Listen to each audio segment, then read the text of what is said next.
It's Tuesday on Your View. Welcome to the show. I am Mariah Afolabi Brown. As always, I have the ladies with me. YK in the building. Good morning, good morning. I love your gold and black outfit today. Thank you, thank you. Actually, it was a gift from someone that makes T-shirts for us during celebration, and so he gave me this as a Christmas gift. Made in Nigeria.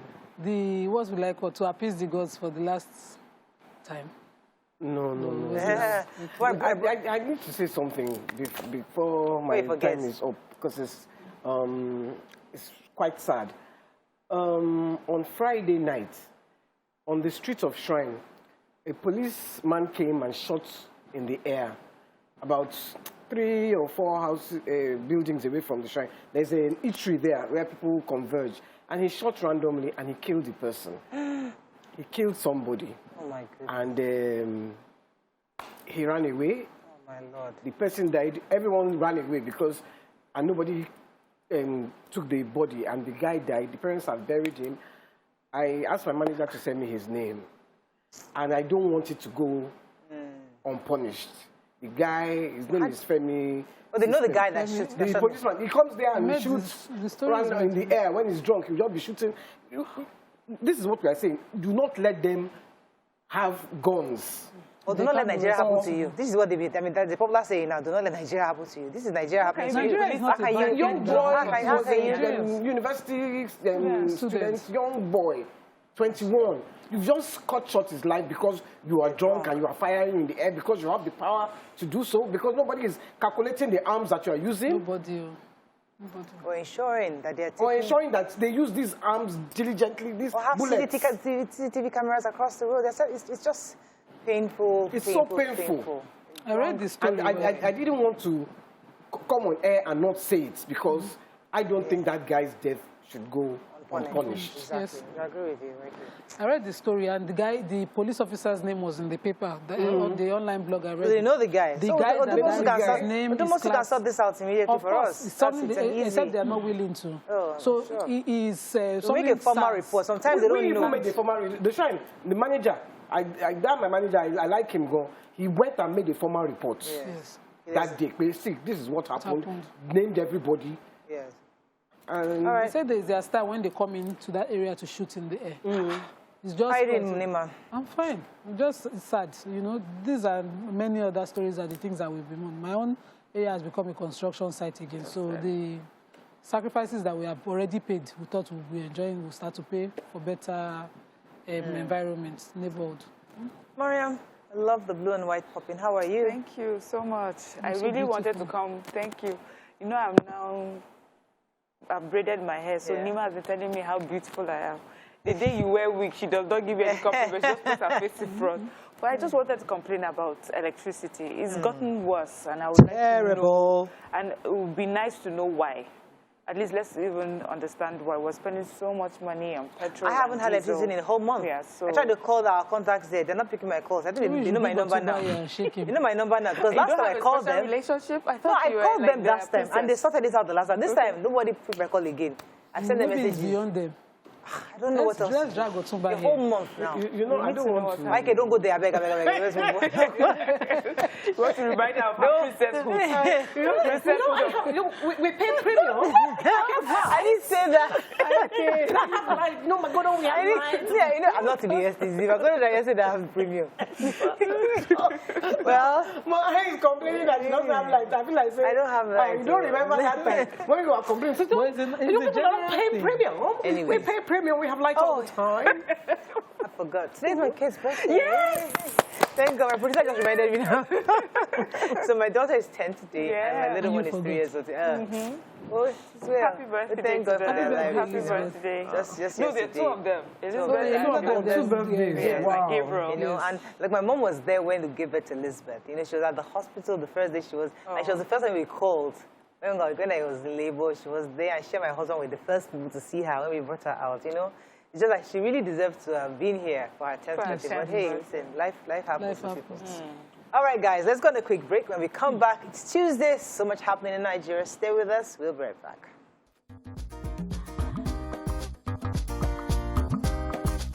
Stay tuned. Your View will be right back. Right, starting with the nation. APC committee to release convention guidelines today. Override Buhari's veto on electoral bill. PDP governors urge lawmakers. Witness relieves siege to Justice Odeli's home. We lost 58 people, not 200, to bandits. Attackers tell governor. Inflation rises from 15.4% to 15.63%. 2023, White Tinubu deserves APC presidential ticket by Shettima and others. And 10 billion naira for Igbo presidential project. Okay, let's... So let them take the override Buhari's veto on electoral bill. So the PDP Governors Forum had their meeting in Port Harcourt, and they released a communique that was, signed and read by the Sokoto State Governor, Aminu Waziri Tambuwa, where he talked about a lot of things. They compared a lot of things, but the major is that they're asking the National Assembly to override the veto on the electoral bill, saying that, they shouldn't allow the president again, prior to another major election, waste the effort of the National Assembly. The best thing that they should do is, of course, to override him and accent the bill and pass the bill into law. And they also talked about the chairperson assuring Nigerians that they will produce the next presidential candidates and president of the country come 2023. We are looking well. Yeah. So I have the governor of Zamfara State was in a meeting yesterday with the president, and when he came out, he just talked about, he says what they are trying to, do towards curtailing the continuous attack on the Northwest, especially Zamfara State, is that they're trying to see how they can close the Niger-Nigerian border. He said that the plan is, so when you're able to push the bandits or chase them out of Zamfara, and if they happen to run out of the country across the border into Niger, Niger will be able to, arrest them. And so this is a strategy that they hope, they can work on. They said they have always worked together, but they're trying to, I think this is a new strategy that they are coming up with. He also mentioned that a lot of this insurgency, banditry that's happening has to do with some personalities, some, you know how they always refer that they know some people are behind it, and there are some big personalities who may be behind this, and that their aim is to just prove to the people of Zamfara Nigerians that maybe the Zamfara state governor and the president are not really doing anything concerning insecurity, just to undermine their work. But they say that in spite of that, the federal government and Zamfara will keep working towards ensuring that they restore peace in the area. All right, I have two stories. You have a story there? Yeah, I was going to take the Justice, the Justice Odili story.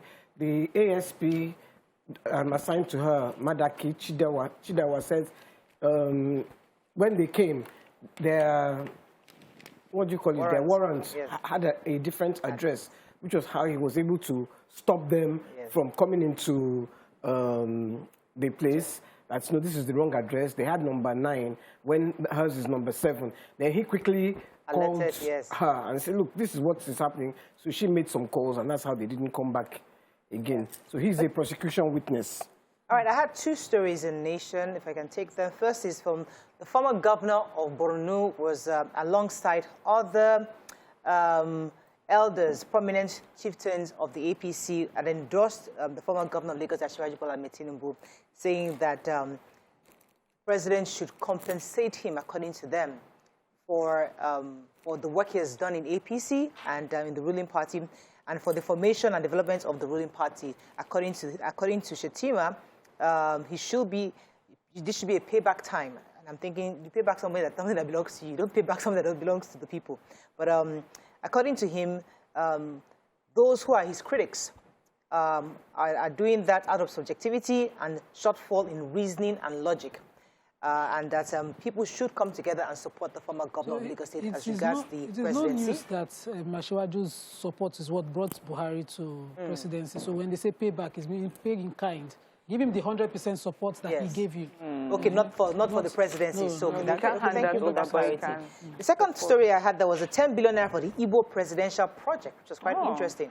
So I thought I had that. I think I'll come back to that. So E.C. Gurozo said the group would continue to lobby all parts of the country for the power shift to the region. So what they did, they went up north to the Arewa Consultative Forum to seek their support for the southeastern governorship elections for the presidency. And they're saying that they've been able to garner 10 billion across from Igbos in the diaspora to support any Igbo presidential candidate that is willing to move forward. So we'll see how that goes. People, they will put their money there. Yeah. Money will come. All right, moving on to the Punch National Convention. APC governors propose February 26th. Musa Al-Mukura lead in party chair's race. Hoodlums in army uniform kidnap 7 wedding guests in Ogun. Demand 60 million naira ransom. National Assembly workers falls, dies. Colleagues suspect cardiac arrest. Oyo panel combs settlement as Lassa fever spreads and kills residents. Ekiti court sentences dismissed soldier, others to death for armed robbery. Orderly's house invaders had wrong address on search warrant by magistrate. Prison attackers mustn't leave to tell the story, Aregboshala tells NCOS officials. Okay, which story? Yeah, can I take the human interest story? Yes, please, go ahead. They were in a convoy, they were coming from a party in Ibadan. When they said they had overtaken a trailer, when they noticed the 2 from the convoy had fallen behind, so they turned back when one of the cars had broken down. So they were there trying to get the car towed when these 4 armed people in military uniform came out, took all of them into the bush. She said when they got into the bush, there were plenty of them there. And then they released 3 of them that they should go and get 60 million, 15 million naira per head. And now they keep sending them pictures of their friends. If you don't bring the money, we're going to waste them. We're going to waste. They went to the police. The Metropolitan Police, they went to say it's not their jurisdiction. Metropolitan Police? I don't know which one is Metropolitan.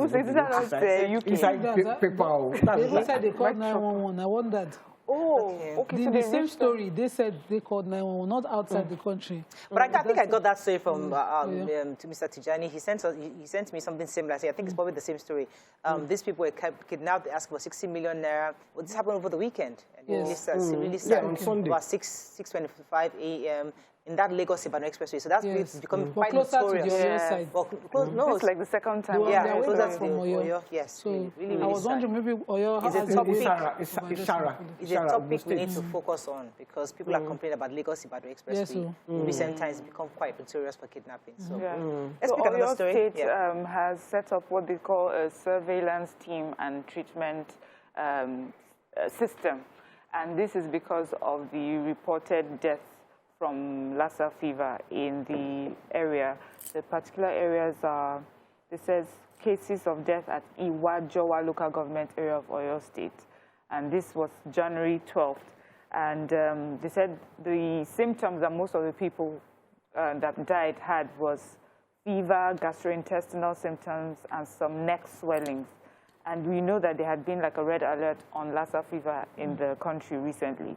So Oyo State is making sure that this surveillance team would go across the state and all the local government areas to confirm if people are having these symptoms and give them treatment quickly. So Fitch, a US-based company, Fitch Solutions, their latest reports indicated that the 10.5 trillion naira spent on railway projects across the country, financed by the Chinese government, of course, has been dominated by Chinese. They're saying that this finance goes to the Chinese civil engineering construction company, and they dominate all the railway. They took the breakdown of each of the railways, they titled it Nigerian Rail Near-Term Focus on Northern Region with Long-Term Upside for Southern Projects. And they said that, the dominance of the Chinese is clear on all these projects. These are some of the things that we've talked about when the National Assembly, the House of Reps, Federal House of Reps raised issues about the terms in this contract at the time when they were summoning the Minister for Transport and some other ministers to come and explain certain unclear gray areas in those contracts. And, you know, they kept saying that because of the financing, we're also looking to create employment for our people, you know, and there must be a balance. Our people must negotiate a balance. Okay, moving on quickly now to a quick break. When we come back, we'll continue with the review. Stay with us. We'll be right back.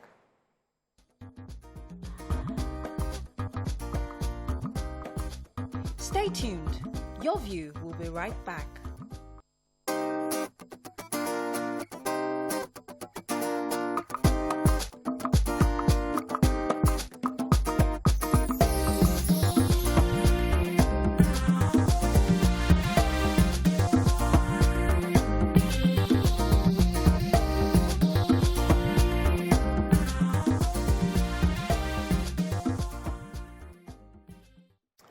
Thanks for staying with us. Moving on now to Daily Sun.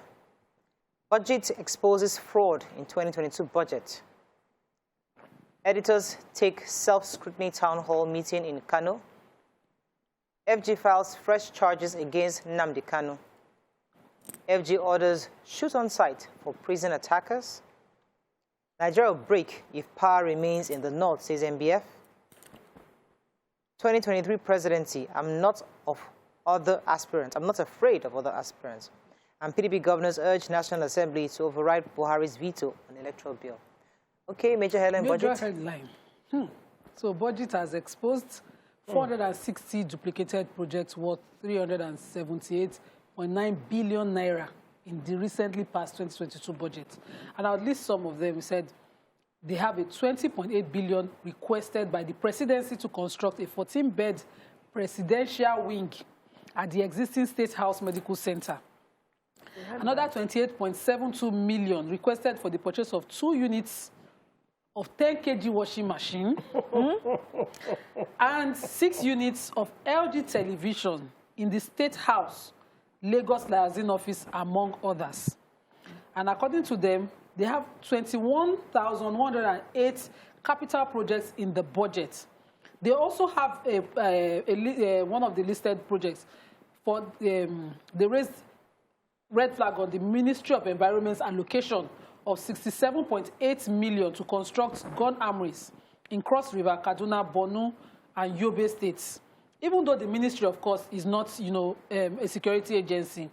And this was explained this morning when I was listening to the radio as is for weapon against poaching. So that's why it comes under the Ministry of Environment. I'd like clarity on it. There's also what they call National Agency for Great Green Wall that has 1.3 billion, 64% of its capital budget dedicated to purchasing motorcycles, street lights, and other projects outside its mandate. We need clarity. I know that the government will prepare a nice answer, but this is totally wrong. You know, the presidency said that they had forwarded a certain amount, but the National Assembly instead went back and increased the budget. When we talked about budget padding, some senators got offended. But IEM is now saying, blame the presidency, blame the executive, sorry, for the padding of the budget. This back and forth, now that we know, since they will be going back and forth and defending each other, just help us to remove. You know, somebody should just help us remove. Let there be an amendment of the appropriation act. Because I heard that in 2021, when budget also observed some of the duplicated projects, they said ICPC at the time verified 257 duplications, and the budget office confirmed 185. And what the government did is that, and then informed the public that those funds were not released for those projects. So we'll see if hopefully we hear from government and then funds will not be released for those projects. Let's say funds are not released.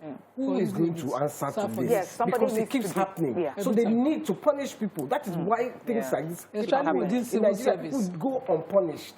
Okay, let's take a few more stories. I was going to take the shoot aside. So the Minister of Interior, Rauf Aregbesola, yesterday ordered prison officials to shoot dead anybody who attempts to penetrate or attack the prisons. According to him, they must make the facilities impregnable such that nobody, it's a red zone, and it should be a dangerous red zone that nobody should be able to penetrate. And let me quote him exactly. He says, any effort to breach our facility is not acceptable. Don't shoot to injure, shoot to kill. Don't shoot to disable, shoot to kill. First of all, there are many questions there. One, does he have the power to tell people, prison wardens to shoot to kill? He's not. He's a civilian, not a soldier. Isn't it only the president that can give that kind of order? I don't even know. These are questions we are all asking. When you are asking them, if I was listening to the radio, if your car goes and breaks down in front of the prison. You didn't attack now. No, they're talking about attackers, those who are attacking. No, if the prison warden has problem with me. I understand the questions you're asking, but also if he has problem with me, he can kill me now. You say no, that's not what we're talking about. That's not what he's talking about. Explain on his behalf. What he's asking the questions. So I'm asking the questions. So while we're asking these questions, what should we do to attackers of prisons that release prisoners, allow them to attack criminals in prison and then let them loose into the streets? What should we do? That when they're attacking prisons, you can shoot their leg. You shoot to injure. You shoot to hold. No, don't shoot to kill. No, the direction is very clear. Don't shoot to injure. He said don't shoot to injure. So how will you know? Because you're a criminal if you are going to go and release criminals. You are a criminal. So you deserve to die, right? You don't deserve to die without them finding out why you did it. They catch you, they prosecute you, and then they punish you. I think that's in order. You see, there's that thin line between democracy and a different kind of system that you're allowed to do, or a military regime, or, there are different things where you can actually shoot somebody outside. But here, people are supposed to go to the courts. There's shoot on sight, so you shoot to injure. You incapacitate a person, arrest them, and then let them... Okay, let's move. It's not our hot topic. We have to move on. By the time you shoot a person, how do you... confirm if they were attacking the place. But if you know that... If you have something against somebody, you know that you are giving these people who are already power drunk. Okay. It's not a hot topic, but unlimited powers. We have reported cases of prison breaks and attacks. Okay, let's move on quickly. Did they kill any of them? Did they even catch them? Moving on. They didn't know that they should shoot so them. I'm happy that there are two sides to this argument. So there's two strong sides, which is good. Shoot on sight or don't shoot. Either way, they shouldn't be releasing criminals into the society. Yes.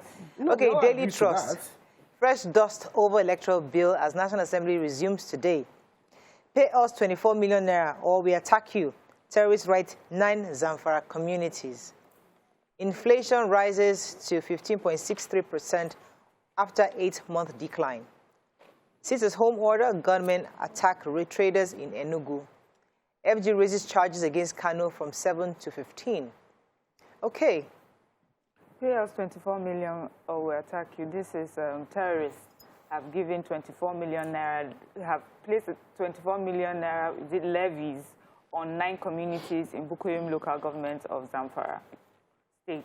The levies for the different communities ranges from 500,000 to about 5 million naira. Some residents say they're already putting their monies together to pay for this. I think I took this last week even.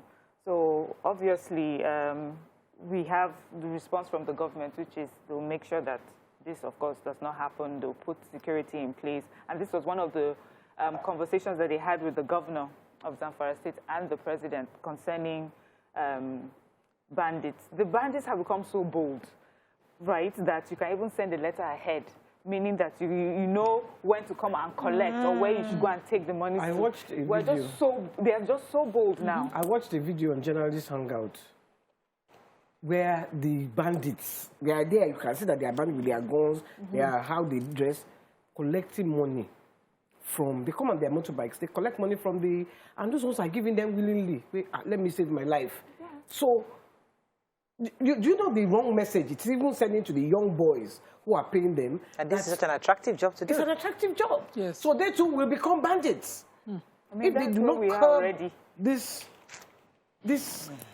I don't know what to call it. It's not curbing anymore. It has passed curbing stage. God will help us. We need to find a way to shoot at sight. You say you don't want to jackpot. This ones. No. Yeah. You want to shoot them at sight? Yeah, so these bandits. Oh, the bandits. Yes. Oh. We shoot at sight. Okay, let's move on quickly. We have 2 more minutes. Nigerian Tribune. I was going to take a story that caught my attention, but I think I'll move on. The Nigerian Tribune, let's find a story we've not taken. FG files fresh 15-count charge against Kano. Convention would hold February, APC governors say. Electoral Amendment Bill, PDP governors urge National Assembly to override President's veto. Kidnappers abduct another Plateau monarch, demands 10 million naira. Why banditry would not end soon in Zamfara, says governor. Presidency not bricklaying exercise, Shitima replies Tinubu's critics. After 8 months, inflation rises to 15.63%. Police Amotekun after criminals on Lagos-Ibadan Expressway. Okay? Yeah, Stories. so Okay, so the how bold our kidnappers and bandits have become. They have abducted a traditional ruler in Plateau State. This happened in Vom area, close to Nips. And they've taken him and they sent word that they are asking for 10 million naira ransom. This is just a traditional ruler in Mongu local government, Plateau State, still recently was abducted and had been released after a ransom had been paid. They also tried to abduct the wife of the deputy chief of staff to the deputy governor. So you see how emboldened and just, you know, they are going into town, abducting high, you know, net worth people who are, you know, like in government, really known, people that also have some sort of security, you know, around them. So we'll see how this goes. We hope that he's released quickly and soon. But we really have an epidemic on our hands. Yeah, yes. Matawale has complained that he's complaining about the banditry, and he's saying that some personalities are involved, and they are trying to prove to the people of the states that the government and the federal government and state government are not doing enough, and he's going to unveil them by the end of this week. You should not bother again. Major headline, because that's how they say they don't name anybody. The major headline, the federal government has amended the charges against Nnamdi Kanu from 7 to 15. And, you know, Nnamdi Kanu was supposed to appear in court today where he has filed his defense against the original 7-count charge that, you know, was filed. But with this new one now, he then has to go and prepare additional defense for the new the new 15-count charge.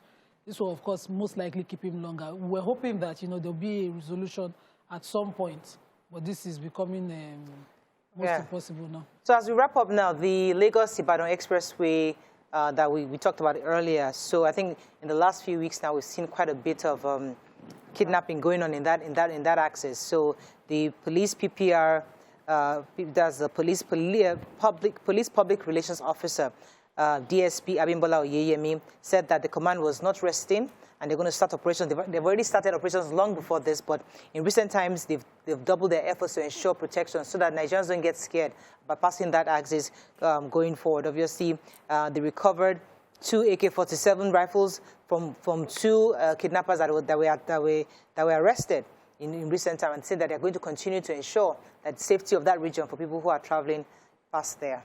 It's really sad, though, but I'm happy that somebody's on it, but we're definitely going to keep on that story. Let's go on a break now. When we come back, move on to our hot topic. Stay with us. We'll be right back.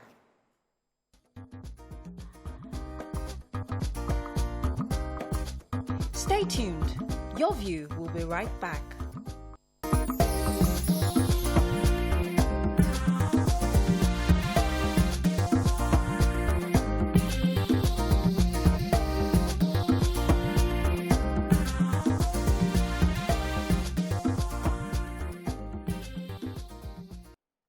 All right, so thanks for staying with us. The Speaker of Nigeria's House of Representatives, Honorable Femi Gbajabiama, has advocated the review of the country's existing law that allows the minimum educational qualification for aspirants to the presidency and other elective positions at senior secondary school certificates or its equivalent. Now, he's thinking of amending this law, saying that it doesn't align with modern times, according to him. What are your thoughts on this? There are different angles to this. Some are saying that, yes, they agree with him. Others are saying sometimes it's not all leaders that need to have a university education. Sometimes you need some drastic leader who can actually have vision and direction. It's not so much about the educational qualifications. What are your thoughts?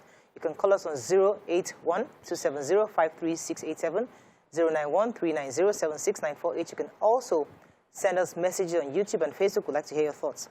So back to this conversation on education, Western education, local education, the education you require to lead a country, you know. What are your thoughts? Do we need this level of a higher level qualification for university, for presidency? Or do you believe that you just need somebody who has direction and vision regardless of the educational qualification. I totally agree with him. I totally agree with him because Nigeria has passed the stage where you just look for one school set holder and say he can. You see, it's not, I don't even think it's just about the university education, because you can have the university education and not have the experience. You can have the university education and not have the sense. So it has to be, you know, that's why I like to listen to the radio stations in the mornings. Because I was listening to a radio station, and what the guy said made sense. That somebody who cannot even run a company, you will now give him permission to run a country. How does he want to start? Where does he want to start from? He has not, when you are, so give them an aptitude test, not just a university, give them an aptitude test. So you can know how good they are. And that's the problem. Like I've been saying for a long time that I think the kind of leader that we need right now is an economist. Someone who, that is his work, that's what he studied. Not just bring a soldier or bring a lawyer. No, you can be a lawyer and you can't lead now. You have to have that knowledge. You know, so I'm not trying to discredit the people that are there already. I'm just trying to say Nigeria needs people who are competent. Okay. Let me come to Nima. Your thoughts on this? Unfortunately, we're in Nigeria, and there's a lot more that you need to run this country besides a degree or your business acumen. There's that level of diplomacy. I'm particularly even wishing that you have this level of selfless empathy for the poorest of the poor that, you know, our people do photo ops with. I'm wishing and hoping that, you know, we find someone who honestly has that deep, sincere selflessness within them that, you know, we do need to run this country. So besides knowing how to do it, you need to have that feeling, that deep concern to change the lives of the people. Because once you get there, and that does not override every other qualification that you have, what you end up with is that, you know, your friends will make it make sense. People around you do not say, the people around the president, they are the people telling him lies. The president himself, gone, he want to hear lie. Because if you just need to drive unnoticed, in disguise, you know, through the communities, the towns, and listen to the pains of people, to willingly want to change, to wish that, you know, lives are better for them. You know, to understand their pain and wish you can do better. That way, nobody will be telling you lies around you. I'm wishing that beyond a degree, because, you know, these are the distractions. The person that is speaking has a degree. Several of them in the house have degrees. Some of them even had companies that they were running. They get there, they sit down, they hear these things every day. Yes. Nothing changes. Yeah. So beyond all this qualification that we are asking for, I just wish for that sincere, true empathy and concern for the people to change their lives. Okay.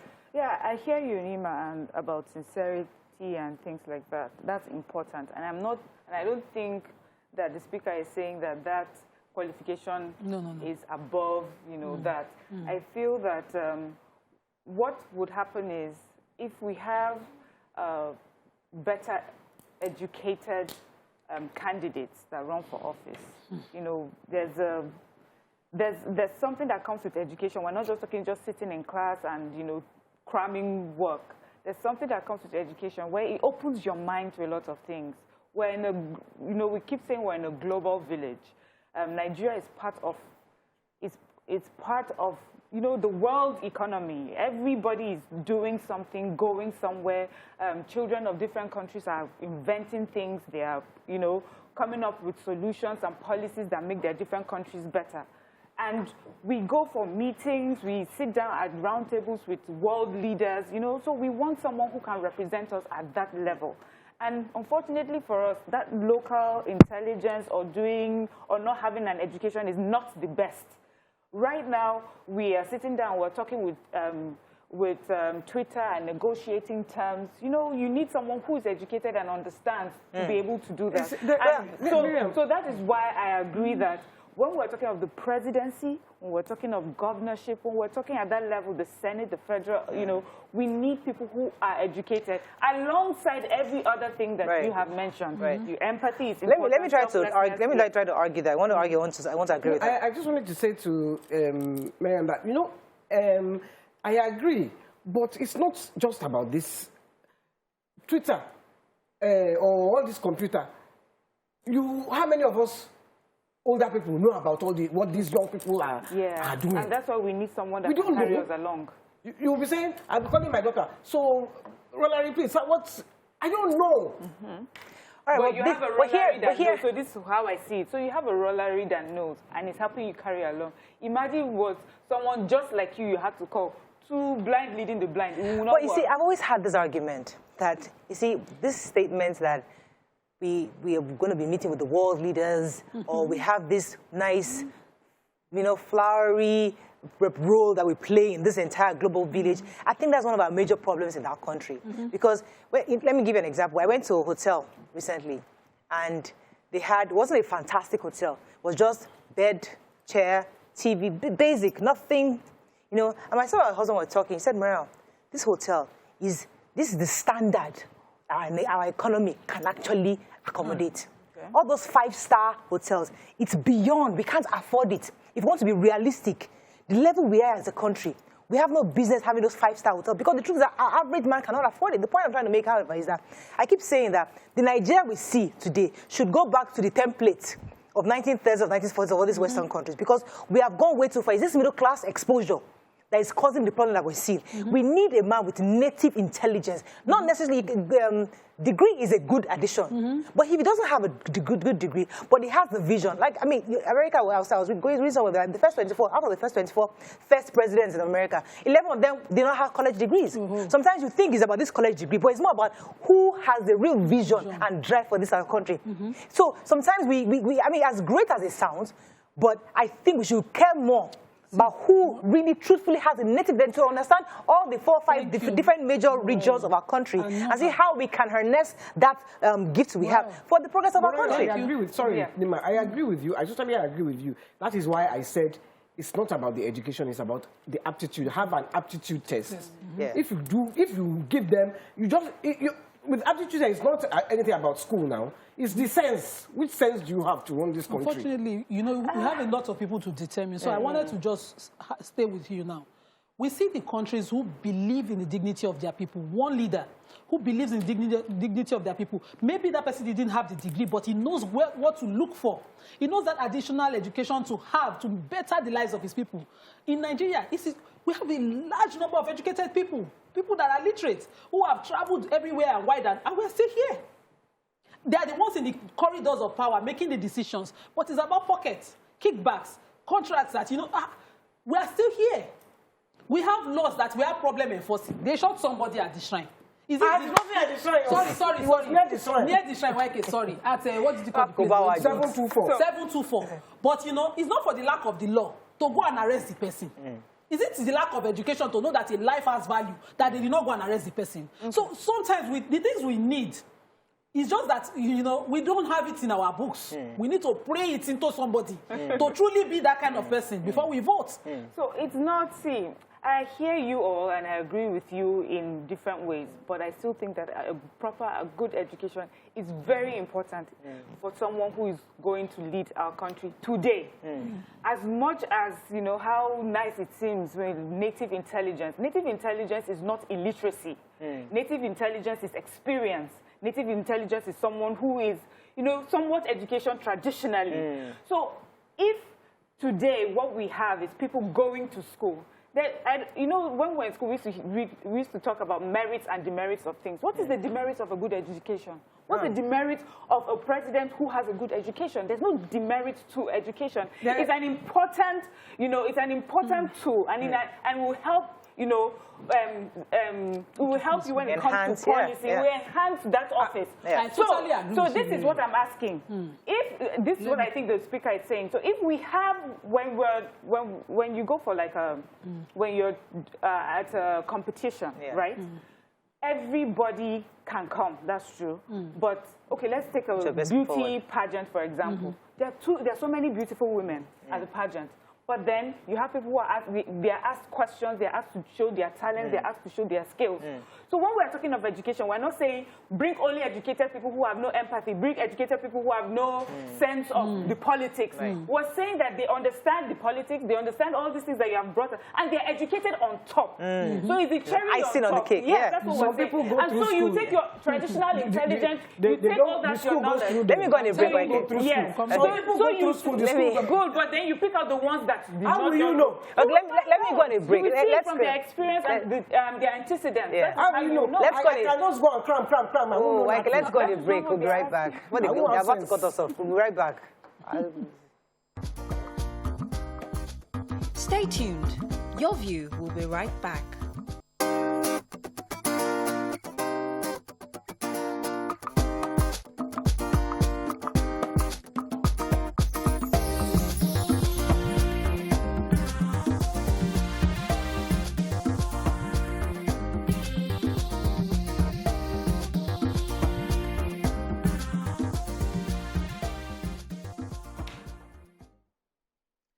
So we're still discussing the Honorable Speaker Gbajabiama's proposition that we must increase the minimum educational qualification to a university degree for the presidency of our country and other elective offices.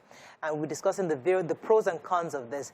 Nima, you're going to say something? So I wanted to answer to Miriam that we know Nigerians, I know Nigerians who struggle to do diploma with me.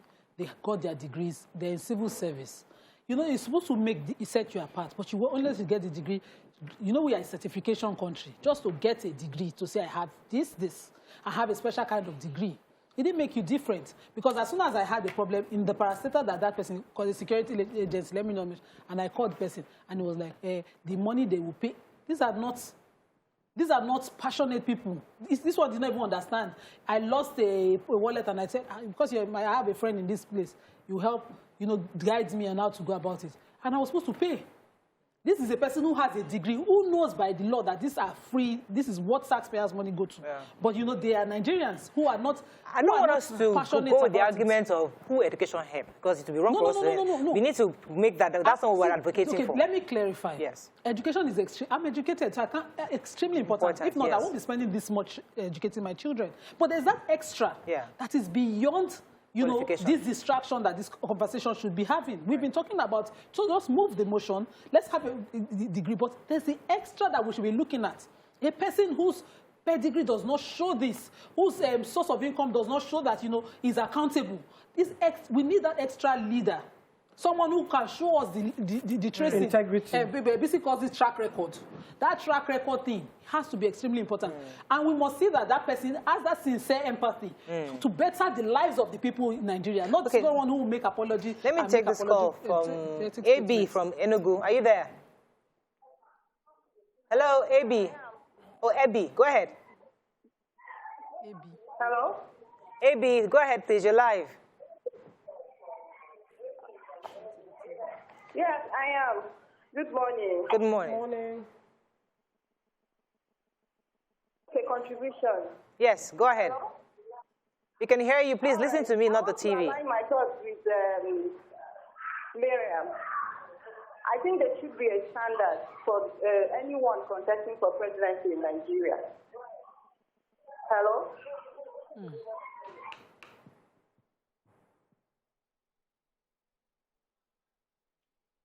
All right, so once again, please, when you call, listen to the phone, not the TV. The TV is a few seconds delayed. So if you listen to the TV, you're going to miss what you're saying.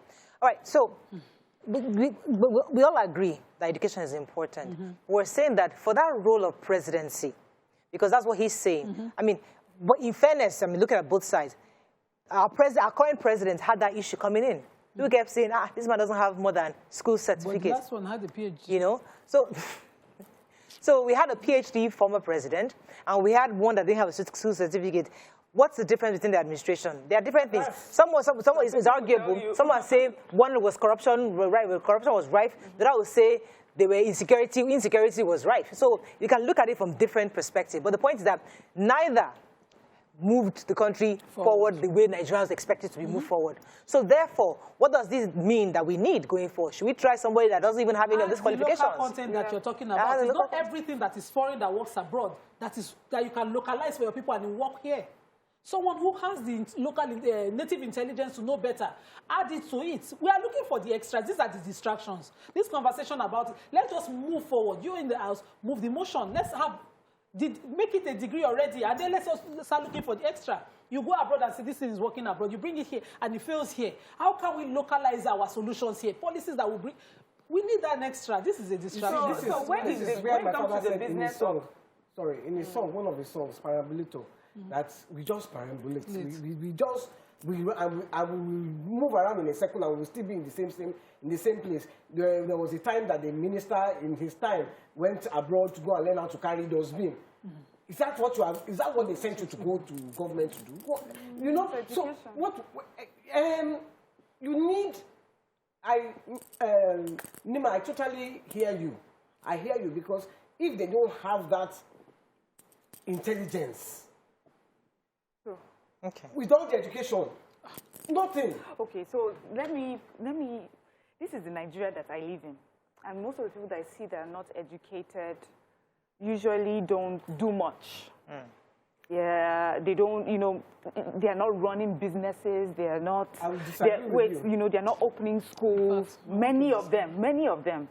And then many of those who are educated are the ones that, you know, the heads of industry, top in their career, banking, IT, you know, worldly, you know, international organizations. We talk about them here, the Okonjo-Iwealas. We're so proud of them. When they speak, they're intelligent. They say things that we didn't even think of because of their education and their exposure.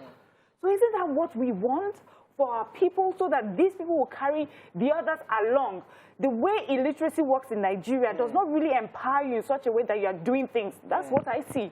And so for me, it is important that we have leaders who are better educated, because when it comes to the business of running a government, it involves intelligence, it involves education. We're reading these policies in English. We're explaining it in English. We're telling you how one policy would affect you down the line in 5 years. There are sometimes, you know, some of our leaders speak and we're like, did they go to school? Anybody with a proper education would have been to school. Now, okay, let me take one. So now what we're saying is that when we have this education, we're not saying that's all you need to have. We're saying that it should come along with everything else, but that education is important. So I would even disagree a bit, but let me come to Joseph. Let me come to Joseph first. Good morning, Joseph. Are you there? Hello, good morning. Good morning. You're live. Go ahead, please. Well, happy birthday to your children. Oh, thank you. Well, based on what Mr. Speaker is trying to implement, to me, education is the key and it's very good. But what Nigerians need right now is a sincere person that can take us to the right path. It's not about qualification. At least I remember President Goodluck Jonathan is a doctor, the PhD holder. He was there. When he was there, I knew a lot of Nigerians that also attacked him. So now it's not about it's not about qualification. It's about the right person that will be in that position, that will try to know what the masses, what they need, what the people are suffering. That can try to say, okay, these people, these are the things they need. These are the things they need. It's not about qualification. Yeah. The people that can take us to the right path. That is what we need in Nigeria now. It's not about qualification. Thank you very much, Joseph. So, going to the issue of English and all that, because there are lots of countries, in Asian countries, they don't speak a word of English, but they appear in the international community and they interpret for them. Yes. And they're educated in their own language, and in their own language, definitely. So there's a huge difference. We agree with you.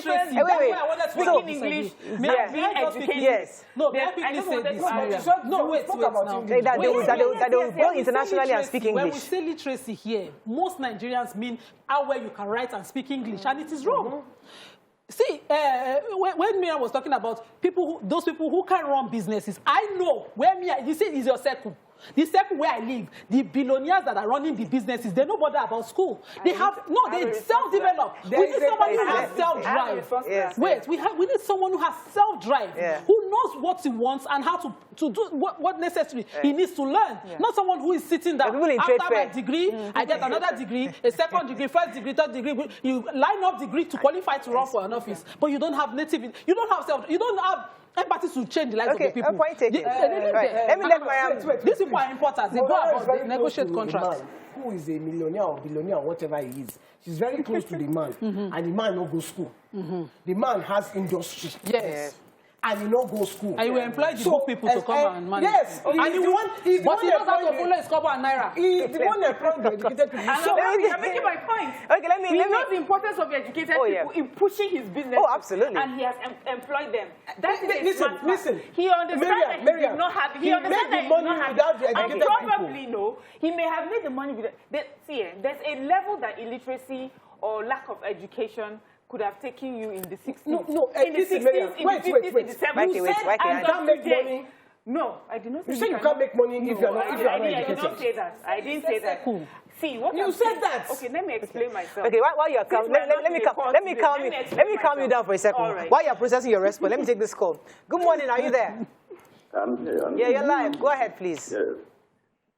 Thank you for having me, please. I think there is need for us to really define what we mean by education. Yes. Everything we have been discussing here now. Hello, are you listening to me? Very clearly, sir. Very clearly. Yeah, thanks. To be lettered is different from being educated. And university, whatever, you don't get there to get lettered. Who has the education of how Nigeria should be run? What will be done in Niger Delta? What will be done in the northeast now that will solve the problem? Obasanjo came in, he wasn't the most educated we have, but he gathered intelligent people that helped him to run his government. I'm not here to criticize or to run anybody down. But education about Nigeria, what should be done in the southwest, what should be done in the northeast, how to improve our education, how do we do in the area of agriculture, IT, the young, the agriculture. That is the education. We are not the university to be left at. Thank you. God bless you. All right, thank you. Mariam, please, let me let Mariam explain. Let me explain. This is what I said. I said in Nigeria, I don't know many illiterates that are doing very well. I know a lot of illiterates and the sort of jobs that they have. This is Nigeria. I'm not talking of a different country. We all live here, and we know. And that is why every day we talk about the plight of those who are not educated. Absolutely. We talk about education and empowerment because we believe it goes together. Now, what someone could do with a lack of education in the 60s, you will not be able to do today. Because things have changed. The world has developed beyond that. And that is why a man, a smart, intelligent, rich man or whatever, who has worked, giving his minimal qualifications and whatever, he's worked to a certain degree. He understands the business of making wealth. But he also understands the importance of having education or educated people to help push whatever business it is that he has, you know, and making it global. And a lot of people, we talk about it. And for me, when we say rich people that are not educated, are employing educated people, that man is telling us something, that education is important. If it was not important, why is he working so hard to make sure his children, even though he would have given them this wealth, his children get the education? Because there's something that education brings to native intelligence or to the wealth. That you hope it brings. So why are they pushing for it? We're all in agreement. Nobody has said education is not important. Nobody but that's not what we has said education is not important. But we say it's not just about education. Thank That's you. what we all say. I think we're all in agreement. And that you can be educated and you have no common sense. Nothing. But why can the school went through you. You did not go through school. Okay, that's another issue. There's another angle that was not even looked at. That things, because Mariam said something about things have changed, the world has evolved. Maybe not necessarily. It's because it's the window we are using to see the world through cable TV that has moved forward. In our own small world, nothing has changed since 1960s. From the West. If you know how China closed their borders, so you know what? It wasn't just about we don't want to import. It's like, you know what? Let's just shut out the world. Let's look at our reality. Look at us. We're not developing. We have cocoa. We have this. We're not moving forward. So shut out everybody and say this is our reality. We have not moved in the last 60 years. So nothing has really moved.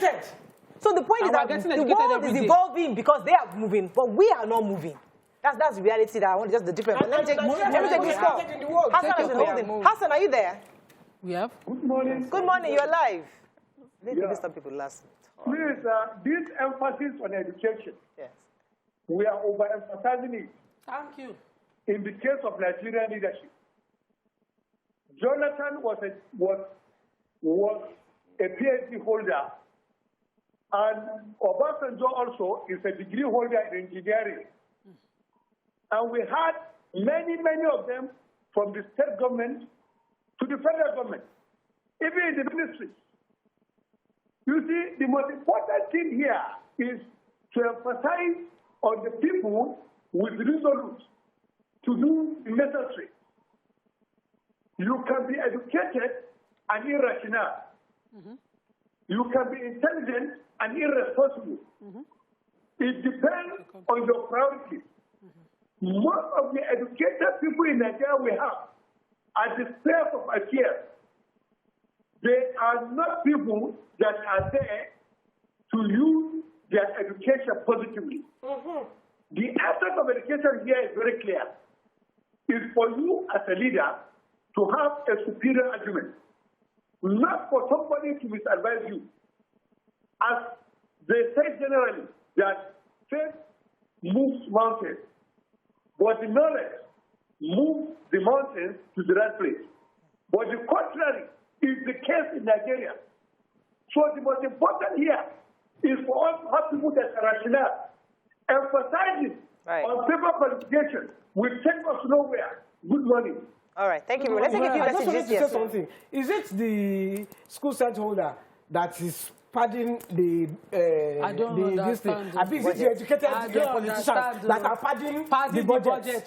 Duplicating budget. Those market women too, they pad. Wait, you see, everybody is the Nigerian factor. Padding is not an educated or not educated. It's the Nigerian factor. Everybody has been saying that education and irrational or being educated and you have all this bad behavior. Does not mean lack of education or not having this makes you a saint. You can be rational and uneducated. You can be corrupt and uneducated. You can be all those things as well. And those are different. We're talking of people who are supposed to... We have taken them... What's it that they say in the parable in the Bible? When you sift the chaff, you know, you take out the proper ingredients and add education to it. That's what we should be focusing on. That we see these are the sort of people we want. Add education to it because we know what education can do. Miriam, see, not to say that the point I'd like to make. I'm not disagreeing with this point. This point I would like to make. We're all saying the same thing in different ways, though, I think so. No. Go ahead. You see, a degree is what the speaker is advocating in the minimum. Yes. But education, you can self-develop. It's not a degree. Which is what I think she also agrees to that, yeah. So the person can self-develop, know where to assign the brains if he needs the people with the degree, know when to sift a person with a degree without the knowledge. Because if it is degree in Nigeria, we can buy it. You understand? To remove this person and say, this person will not help me. And to somebody who can sit and say, not like the president did and say, I cannot reshuffle my cabinet or the military within a short time when you're not getting results. Education is when a person self-develops, the person is extremely intelligent, not book-wise, not before paper, not a 2-1 first class graduate, but somebody who has some basic things like common sense. And the example is that in the times when we are looking back now and saying our best years were in the past. Those times, people did not have these degrees, but they made it work. They built this country, the Cocoa House and all the things that we're talking about, that things were working, the regional government. People built this country, they were... The people who fought the independence were the educated ones. Yes, the people in the grassroots who worked for them, most of them didn't have degrees. Let me take this call from Victor. Victor, are you there? Today we have 10 million degree holders. You're live. Go ahead, please. Good morning. Good morning. How are you? We're very well. Let me use Luca to call Miriam. Maria agrees with you. How are you? Thank you. Sister Yemi, I must say this. Good morning, everyone. I must say this. See, this education of the thing is just like you going to a circle to be exposed. See, I must be sincere with you. I've traveled far and wide. In UK, they don't go to school. And Oyibo people don't pay with your certificate, they pay with your knowledge. Most of the things we do in this country, we want everybody to come with BSc. There was a time I had a girlfriend before I got married. The lady passed through Unilag and she could not even speak English. I own about 2-3 companies now, and I'm doing very well. Now I'm back in school to just go and get this thing. Education, see, if you pass through school and you don't have what it takes, you just... Oh, I lost that call. Mr. was really here. So what he's saying is it's true. Look, there was this dancer that was dancing with us, and we were on tour. And then they found out that she was taking exams and she was on tour. She had people taking the exams for her in Unilag. That's all. And she was going around making money around the world. So if she hadn't been found out, she would have passed through university. Yes. But the university did not pass through. Did not pass through her. And she would come out, she would say she's a degree holder. So when you are saying degree holder... And then we call her out. And then we will not know. We found out some people do not do NYSC. Now, those are not the caliber of people we're talking about. Those are cheap. Let me give an example. Let me give an example. So there was a document that was provided, I won't mention the company, where somebody put together a report. And very, very impressive reports, very research, educated, everything. Fantastic. And they submitted it for implementation. And somebody else read the entire report and said, all this thing is saying is that we should sack people and then hire new people. That's all the English is spoken here. It's just, is reasonable. So what I'm trying to say is that to fix our country, really, is not so much book. It's not about the person that can write the English. Somebody can read that, okay, let us get rid of these bad people, stop nepotism, invite, introduce technology, let's use, just reason this thing out. Is that all the book they'll bring? Because I think it was even Ngozi Okonjo-Iweala. They were saying that somebody came there, the very complicated report given it to the former President Jonathan, and she came and she was reading, this thing is not as complicated. It's really running a government, really. It's not rocket science. It's not rocket economy. If an economic sits you down, remember this the late Boyo. He'll come, he'll break it down to pieces. When he breaks it down for complicated, he'll break it down to naira and kobo. What did he use to break it down? He used tomatoes. It's education. I'm not saying that. The reasoning behind it. Yes, he's an educated man. Yes. But when you break it down to pieces, that analyze those policies. You see these economists that read is distraction. When you go abroad, you go and read the economy in the abroad that applies to Europe or US. And you come here and you start to tell us, how does it translate to building the granite pyramid and building the strength of the north to the strength of the south? How does it translate? Wait, let me give you an example. Okay, let me take a call. I need to say this. Okay, wait. Mr. Kelvin, you want to write it down? Okay, Mr. Kelvin, please. Are you on the phone? Please give. Write it. So yes, go ahead, please. Yes, Mariah. Good morning, everybody. Good morning. Yes, I'm a first-time caller. Welcome to the show. Thank you. I think this topic is the most important topic I've seen you ladies discuss. Because of the state we are in our nation today. And talking about education, I think I can, from all of you, there is something to take from all of you to this discussion. Everybody has something important to contribute. But we need leaders who have the passion and the sense of leadership to say to himself, I want to give a better life to my people. What does the Constitution say?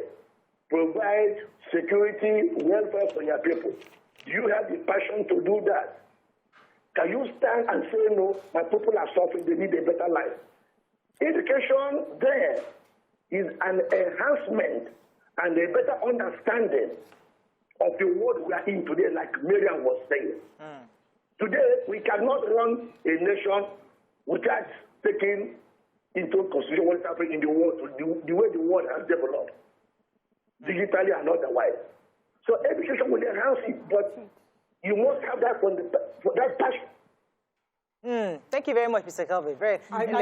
You see, Nima, what you just said is so important because a lot of us go abroad to go and study, and then we go, and when we come and implement what is meant for that place here. When Theo went to England to study architecture, and when he got there, the architecture that they were teaching him was architecture for England, not architecture for Africa. So what happens? You come to Nigeria, you are a degree holder, or you even go to the university here, and they're teaching you how to build the house in England that is built for winter. So what do? Come and build small, small windows in a country where there's sun and we need breeze.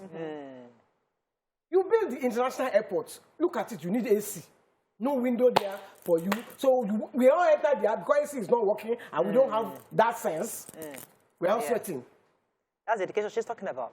Because, for example, let me give an example. What I'm trying to say here is, I went to an airport. I'm not sure if it was Ghana or Gambia or somewhere, where the airport, the breeze, it was in Punta Cana.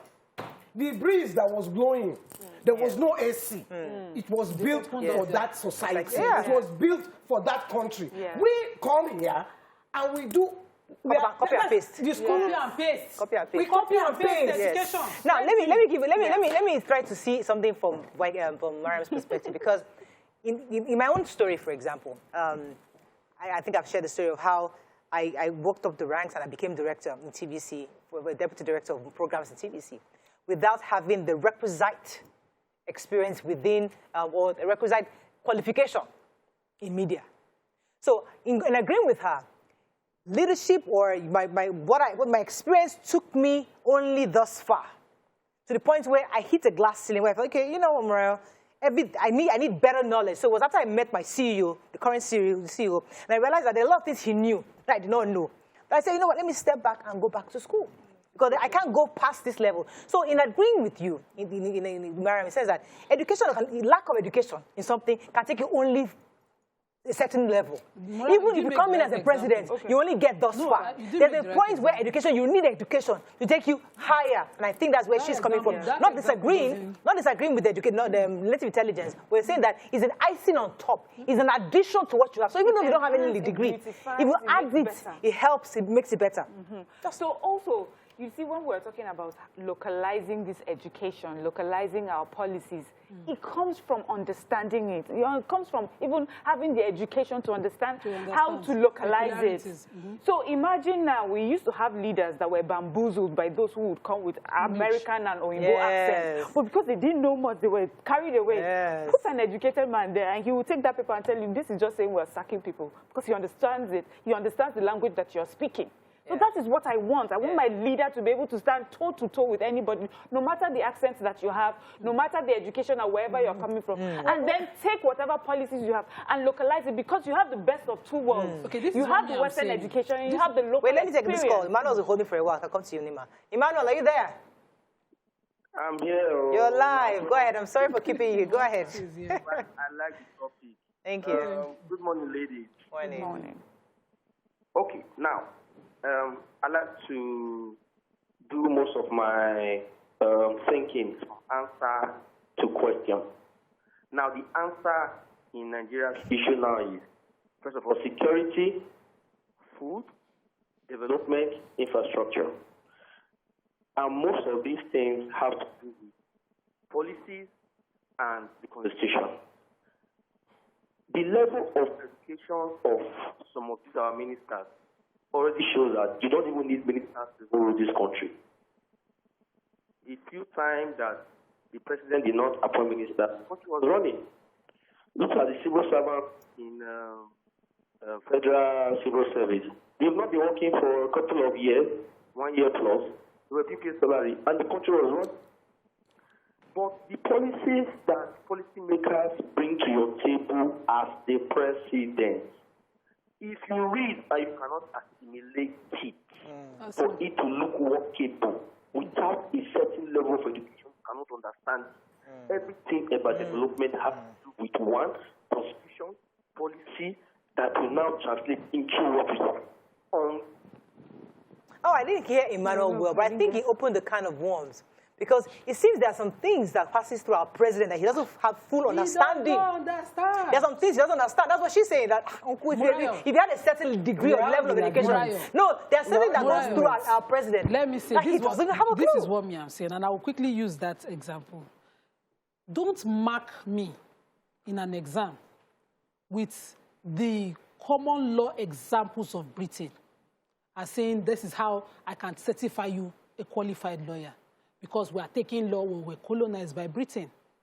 Can we do things that our people will easily adopt as part of their ways here? Because this person has taken your education that you gave them because they colonized and you set education standard for them abroad.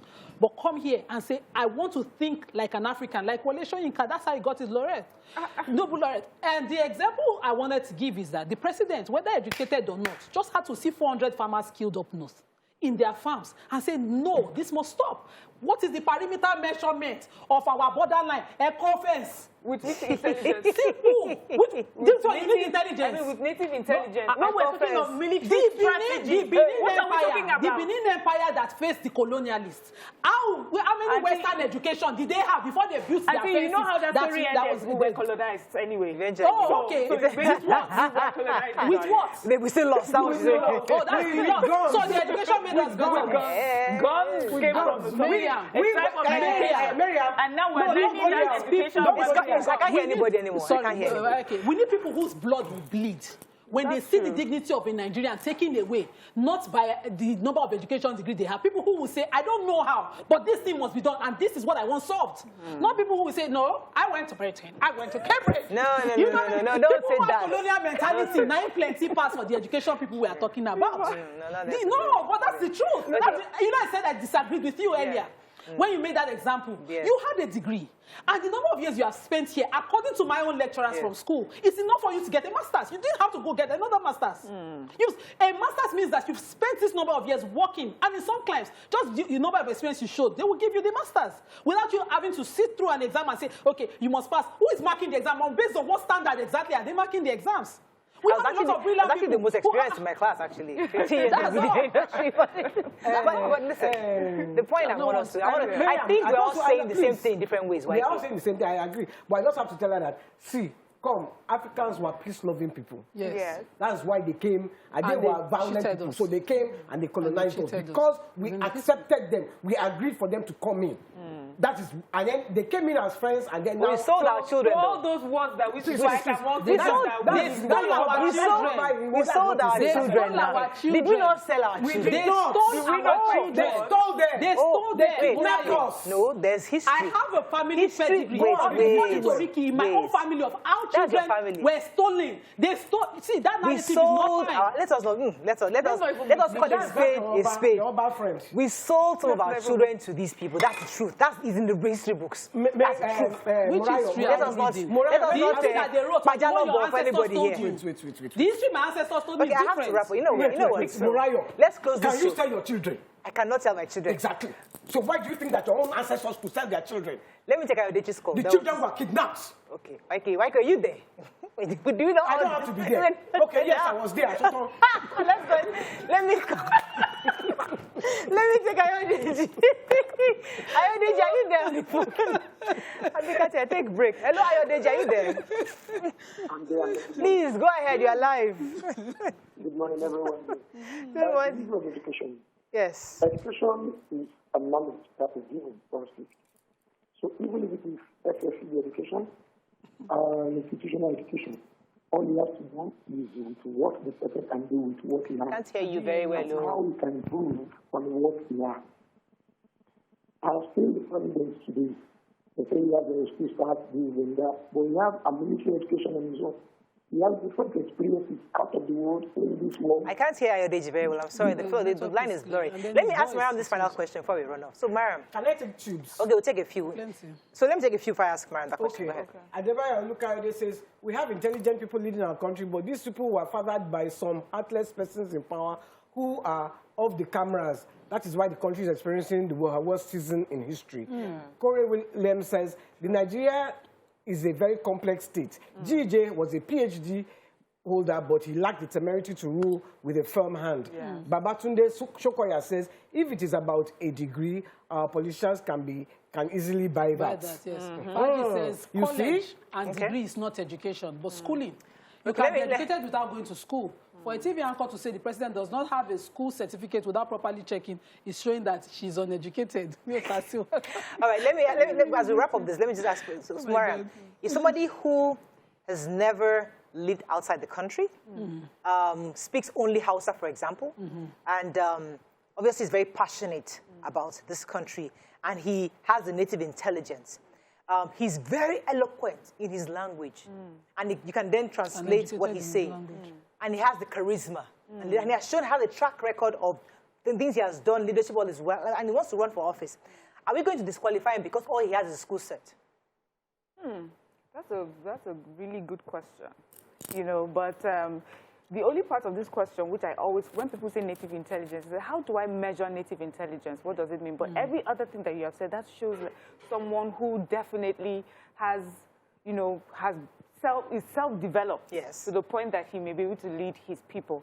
And I feel that if he now understands, he's as intelligent as he is, understands that there is a minimum standard for me to get to a particular office, he will do what he needs to do to get it. Get the icing on top. To get it. Okay, let me take this last tweet in support of Miriam. All right. Chigozie Magdom says, we should be reasonable without sentiments. Even the wealthy illiterates want the learned to run their businesses and organization. Anyone who did not serve Nigeria as a youth corper should not run for any executive post. Okay. Andrew Stratton says, I need to take this. All I know is that I don't want someone struggling with ill health, dementia, not digitally aware, fighting against 21st century technology, too slow to act, and must be 50 to 55, and loves keeping fit jaw. That's what he wants. All right. He's in the UK. All right. Let's go on a break. When we come back. Confuse, oh gosh. Yeah, want to take one more? Never confuse education with intelligence. A person can be a degree holder and will still be a certified fool. All right. I think let's end with that. That's all we can take on this. Stay with us. We'll be right back.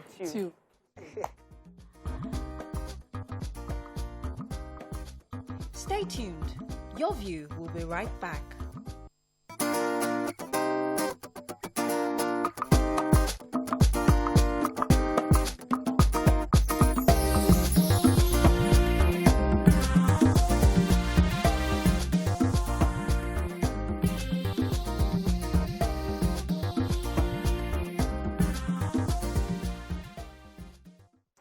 Thanks for staying with us. So, a Nigerian singer, Waje, says, if your wife goes grocery shopping and she gets to the counter to sort the bill, a fine fellow offers to pay her bill, should she politely decline or allow the stranger to help with the bill? This brings up a lot of questions, especially because married women and single mothers who are dating or have a relationship have experienced it at some point in their lives where a nice guy comes to you and says, let me get that bill for you. And thinking to yourself, should I or should I not? What are your thoughts on this? It's our Feel Good Tuesday topic, just to simmer down the tension that we had earlier in the show. So let me start with Miriam. What are your thoughts on this? Do you think there's anything wrong in a woman accepting a fine gentleman paying for her bills? Well, if it's not a fine gentleman. Anyway, even if it's just that is a stranger, I personally, I would not take it. I don't need it, so I got here, I got my groceries. The reason why I'm here is because I can afford it. Thank you very much. And that's me. Boring, end of discussion. Yeah. And I feel that a lot of times people make the mistake of saying, well, I didn't ask for it and things like that. But usually I always feel that a gift is not always just a gift. Free. It's a starting point for other things. And if you're totally not interested, then don't even begin it. Don't even start it. And then I also wonder, how do you go home and then have a conversation with your husband? Like, do you know who paid for it? My husband will be really upset. Like, so what happened to the money that you have? So I just feel that you should refuse it. I would personally refuse it. And many people should also look towards, should think about it. don't be in a hurry, or don't be too quick to receive gifts. Don't be too quick to take things from people. You don't know them, you don't know the reason why. I would not refuse help if I need it. So recently I went to buy some things at the supermarket, and I realized I didn't bring my card, and they would not take transfer. And I just had I think just a few nairas more to pay. And the owner of the place offered to let me go without paying the complete. That was help that I needed. That made sense. But the gentleman was next to you and wants to help you. Would you accept that help? Yes, that one, because I need it. Okay. I would not just receive a gift just for the receipt, just okay, because let me go it offered to me. Me? Would you receive? Me, I don't like to lie. I like to tell the truth. Yes. I will receive it very happily.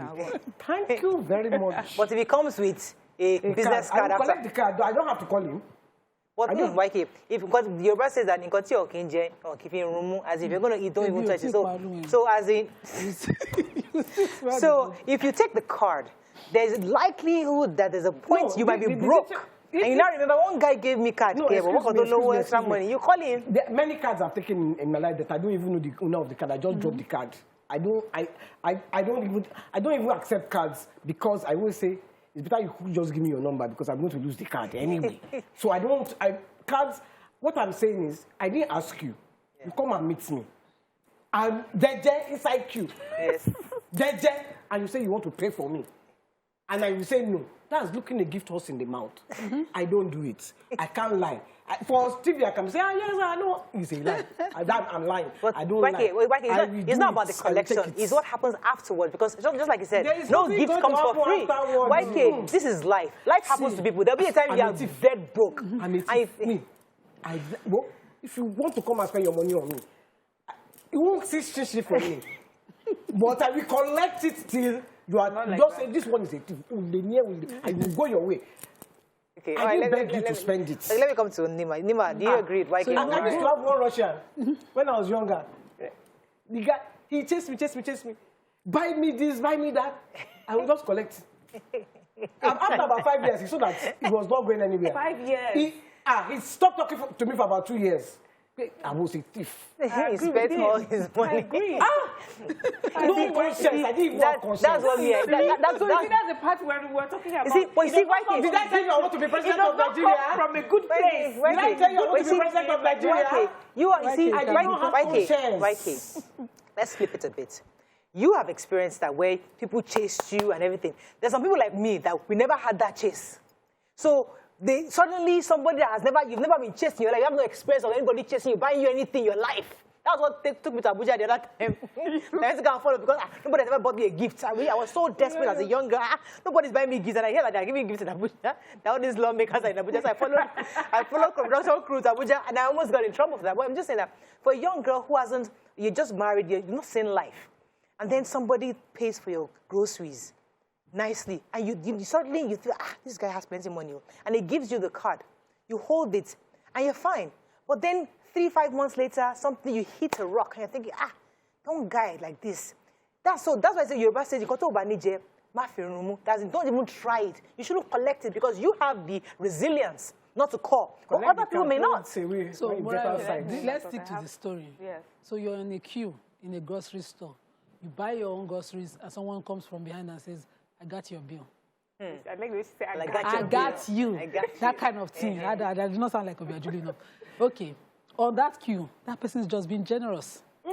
The damage was while I was growing up, my mother would say, which work you do for him? And so that mentality would be like, excuse me, why? The truth is, now that I'm looking at it, I see it differently. You just want to be generous, and I will tell you thank you. That will deafen your ears. Thank you so much. I'm so grateful. When the generosity becomes a problem. You will know the difference. Thank you so much. I'm grateful. I carry my groceries, and I'm going home. If you follow me, there'll be problem. Because the moment you're being generous, they say, that's okay. You are nice, I'm nice. You exchange names. You want to have my number. If you are, I might even, agree. But when it goes beyond the anam, the handshake don't pass. You know different. You know how to curb it. But we see, there's a line that you can be rude when you just turn at everybody and say no, thank you, no, thank you. Yes. Look, now that we are even your villagers, I'm sure you get this more often. At the mall, it happened to me recently. The day that I was wearing one green and white, this thing. You're looking hot. It wasn't even hot. The guy just came up to me. He was a young guy. He just came up, says he loves what I'm wearing. He loves representing Nigeria, and he just loves that about me. I'm patriotic, kiniko. And I went. He didn't even know who I was. I don't think I'd ever watched the show. I was now at the counter, and then he says, don't worry, I will pay for you. And I said, no, you can't pay for me, no. He was a young guy, very young guy. I said, no, you can't pay for me. He said, no. I said, no, my bill is very expensive. He said, so the women were laughing. Can you afford it? He said, I will pay. And my bill came, it was about 60K. And he paid. What? He paid. 60,000 YK in a month. I'm telling you the truth. What are you buying? That's how I can shop. That's how I can shop for the house. That's how I can shop. One shop, you know. Yeah, it happens. So he left. I was even trying to talk. He was not interested in talking. I was trying to say thank you. So there's some people like that. So when, Mariam, do we start reading meanings into generosity like that? It's not even reading meanings. It's just the way I was brought up. And I will tell you the truth. When I was growing up, a lot of my friends called me dummy. You're just you don't even know. You're not smart and things like that. You're not sharp. I heard it a lot because they will go out and people will just give them money, you know. But for me, it didn't happen for me. And even if it did, I would say no. So there are situations where, as a young girl, you're going out with someone asks you out. And I remember one of my friends was like, let's take them to this place. Let's pick this. That was not my style. I took my small money and I knew what my small money could take. And I went and I took what I wanted. And I told her, I said, just take what we can afford. And when we had finished, we went into the supermarket, picked what we wanted. The guys went out straight and were waiting for us outside. Then she was like, man, thank God you brought it. I'm like, yes, I would never, ever put myself in a situation where I have to depend on someone. You don't owe me anything. That's the mindset I have even concerning strangers. Even people that I am just friends with, girlfriends. That I just know you. I didn't know you for that long. And you're offering me gifts. I get so uncomfortable. I'm like, no, thank you. Because for me, a gift is the beginning of something. I will have to pay the favor back somehow. Yeah, I have that issue too. I just know that I would advise young girls to be very, because when I was, like I said, I was very, my eye sharp was, it can put you in trouble. I've said this story on this set before. About 6 years ago, when we first started. I went to go and eat chicken peri-peri. Yeah, I'm one of your friends. When the man removed this thing for us. I remember this story. In my life. To get out of the door, we couldn't get out. He left you guys. Left us, He chased us around the room. He exposed himself to them. That day, the thing hooked me here. In fact, I was cured. They said, I hope they rub the come and say, let's go. That experience. I hope they purge belly.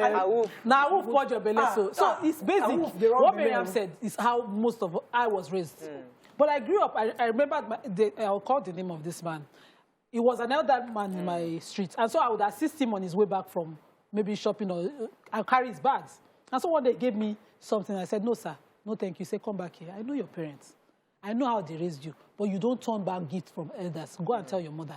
So I took the gift and I went to my mother that would say, ask question. This, that. I said, let me see. So Gbajabiama gave me this. He said, it's the same. It's okay.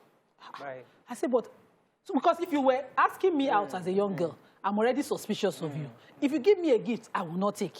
So if you now come and be nice to me tomorrow, I will not be nice. And this really affected. So there has to be that balance. So when you are generous towards me as a friend, once you give me a gift, this is what I do. I switch on immediately and start to look at my budget. What can I give you back as a gift? Whether you are big or not, I will find that insulting thing that you call small. I think what Mariam said really reminded me of something very important, because I had a friend that, oh gosh, every little thing. Before you say Jack Robinson, there's one thing, Gucci this. I'm like, hey, Father Lord Almighty. It got to the point where gift I have never in my life bought for myself before. After when I was going, cool, we can't keep collecting like this. When it was her birthday, we started saying, okay, what can we bring? You bring this money. Me, we started joining money together. It was not to buy a small earring for this person.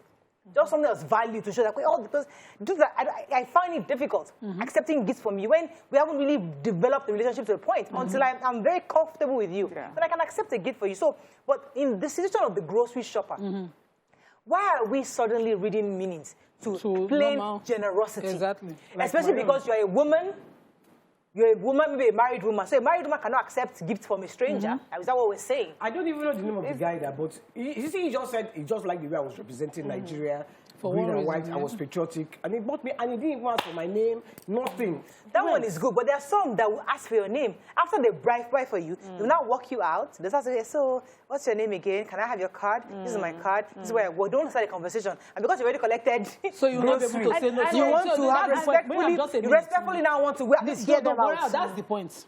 That you have collected something from a person does not mean you cannot stop an insult. We are even here. Somebody will just put your phone in your face. Smile. You will smile, they'll snap your photo and say, can I have your number? And before you know it, arm is passing leg. You will not know what to do to that person. If you give me a gift and your question comes with a burden, or your favor that you're asking comes with, I will block you. I will tell you no, because you cannot come and bend my head backwards so that you'll be happy. So people will now start to do some form of emotional blackmail towards you. After when you're collecting my gifts, I will note it. What I used to do in secondary school, please don't let me do it as an adult. I will put it, all those things he gave me, in a bag and knock on your door. Put it at okay, so let me talk to you guys. Let me take this call. Oh, I think. Insult yourself. Hello, good morning. Dr. Hussaini, are you there? Hello, sir. Hello. You're live. Go ahead, sir. Okay. Congratulations. Thank you. Thank you, sir. Yes, I'm on the line. Congratulations for the wonderful work you are doing. Thank you, sir. It is, I'm a first-time caller. Welcome to the show. And I want to say this, that 90% of gifts have attachment to it. Yeah. And these attachments, you will not know until later. So, and lucky enough, all women, they are very sharp. Before you speak out, they already know where you are going. So I think you have the best way of whether to collect or not to collect. Thank you very much. But let us flip this story. So you're a guy, a married guy, and you're at the groceries, and a pretty young lady walks up to you and says, I'll pay for your groceries. Would you take that? Since we're not guys, I'm never the woman that will do that. I will never. When you see a guy that you think, I just like the same way I like the way you're dressed. Somebody like the way you are dressed. I like the way I'm looking sharp, clean, GQ, tall, everything. And I think, I can say it, but I can't offer. Let me just pay your bills. It's so important to me. I'm not that kind of woman. People in this world. I'm not that kind of woman. I can dash you money. You need money. But that I will meet you in the supermarket and I'll come up and pay for your things. It can't happen to me, so I can't flip it. That's what I'm saying. But I can collect. I will not lie. But the reason why I want to flip was that would you be upset if your husband comes or you heard that a young lady paid for your husband's groceries? I would not. Would you not be upset. You ask question, why, on what basis? On what basis? What exactly did you do? Did you send a signal for her to say it's okay? You know, there's a signal a man can send. How did you position yourself? It was okay. So they are chasing you now. So would you be happy? I would not be angry, but I would be curious. You wouldn't mind. Good gesture, gifts in my own, as Muslim sunnah, endears a person to you. So if you want to be endeared, if I wanted to be endeared to Miriam, for instance, I'd send her a gift at her birthday. I will appreciate certain things about her. So if a person does it to me, that's how I see it now. Different from when I was much younger. I would appreciate it. I would never forget it. But when it comes and you start to bring that sign of, no. You stop it at that point. But if we treat everybody suspiciously, we would lose...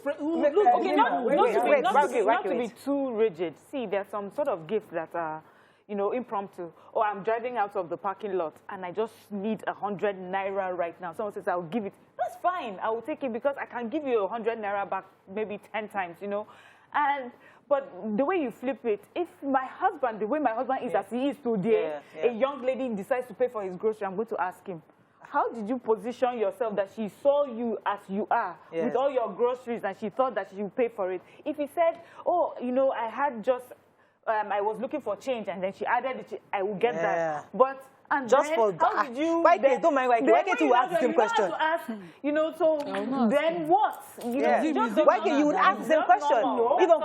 If Uncle Pio just says, somebody's paid my groceries. So you have been using money. Exactly. So you're suspicious. No, I will not fight him. She makes a joke of it. Yes, I'll make but there's somewhere in your mind that says, I don't know if we ever did it as a hot topic here. When they said, if a woman gives your husband a contract and she now tells your husband that this contract, it goes with... Okay, let me take this call.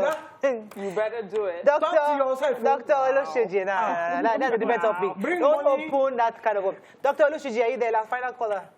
Good morning. Morning, sir. My beautiful sisters. Thank you. This topic of accepting gifts from strangers I think it's something that is right for today because of our young ladies. I have 2 boys and 2 girls, and I always tell never accept any gift from anybody. The only people you can accept gifts from are people that you know within the estate we stay. And you must show me before you do anything with it. Yeah. That's the way I was brought up. I remember when I was in secondary school, I happened to represent Nigeria as a World Scout Jamboree in 1991. So I was popular in secondary school. Wow. So there was a guy living around my area. The guy used to spend a lot of money. And some of my friends were following him. The guy was trying to entice me. I had a tennis in my house, so people used to come to my house to play tennis. He took him to play tennis. And he was enticing me with the money. I refused to go with him. Only for us to learn later that they came from France and arrested this guy. That this guy brought armed robbers to his house, stole his mom's money. The first time. The second time, they came again, and the mother said, catch him very well. That obviously, the mom was married to a drug dealer who was, trading in cocaine. And the guy used to steal cocaine. And the guy told me that if I catch you with cocaine again. Yeah. You see, that's another angle Dr. Lucy just raised, because it happens, especially when you are traveling. Somebody comes and offers you and buys you something. They don't inserted something in your bag, you don't know. No, that's why I had to say the story of when the thing hooked my throat. Yeah. I'm chicken. I'm structured. I'm structured on Twitter says that we didn't add the person paying in presence of your spouse. That, to offer to pay for a woman's grocery in the presence of their spouse. That's the topic itself. Oh, okay, so because of you said that, let me give you an example. My mom told me this story. She said when she was still dating my dad, there was another gentleman that was interested in her, and then one time they were traveling to Lagos by air, and the man offered to pay for her flight ticket, and she told her boyfriend, my dad at the time. And then they met him at the airport, and my dad went to go and thank him. Thank you very much, sir, for paying for our flight ticket. So my own is for the young people now. They made it almost like a culture that it's acceptable to just collect some gifts. And that's why you hear young boys say, after I've taken you to Mr. Biggs and you took 2 meat pie and 1 bottle of drink, you did not follow me, So you just raised an important question. Young ladies, don't accept gifts. You just raised an important question that we have to move to another day. So you have to go to Lagos. Your boyfriend cannot afford to buy an airplane, but you have somebody who just offered to give you flight ticket. But your husband, your boyfriend said, or your husband is insisting we must drive to Lagos together. So would you enter the plane or enter the bus? That's a question for another day. Fantastic. Unless you want to go with the person that gave you money. That's all we can take. My wife is thinking about it.